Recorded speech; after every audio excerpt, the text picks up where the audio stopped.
இந்த உலகத்தில் நம்ம வாழ்கிறதெல்லாம் கரெக்டான விஷயந்தாங்க. எதுவுமே தவறு கிடையாதுங்க. துன்பம் இன்பம் எல்லாமே கடந்து போகக்கூடியது. நாமளும் கடந்து போயிடுவோம். இந்த உடல் என்பது நமக்கு சொந்தம்லாம் கிடையாது. இது வாடகை வீடு மாதிரி தான். அதனால் இந்த உடலை விட்டு நம்ம எப்படி இருந்தாலும் போய் தான் ஆகணும்.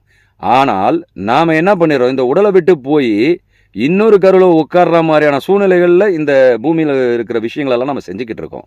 அதுலேருந்து தப்பிச்சு வர்றதுக்கு நம்மளுடைய முன்னோர்கள் நிறைய வழிகளை சொல்லி கொடுத்தாலும் அதை நம்ம பின்பற்றுறதே இல்லை.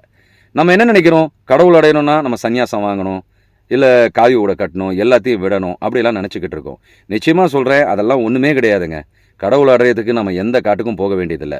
இந்த உலகத்தில் இந்த வாழ்க்கையை, இப்போ நான் வாழற வாழ்க்கை மாதிரி எல்லோரும் வாழ்ந்துட்டு இருக்கிற அந்த வாழ்க்கையை நம்ம வாழ்ந்துக்கிட்டு கடவுள் என்பவனை நாம் நினைத்து கொண்டு வாழலாம்.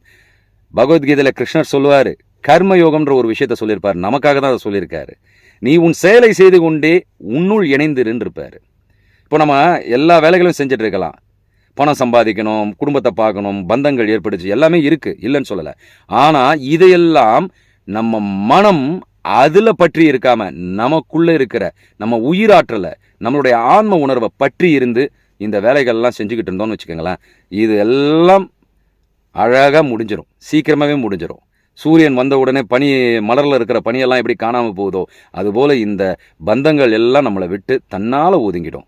நாம் நம்ம நிலையில் ஆட்பட்டு எல்லாம் வல்ல இறைவனை தெரிந்து கொண்டு அவன் பாதம் பற்றி முக்தி பெறுவோம்.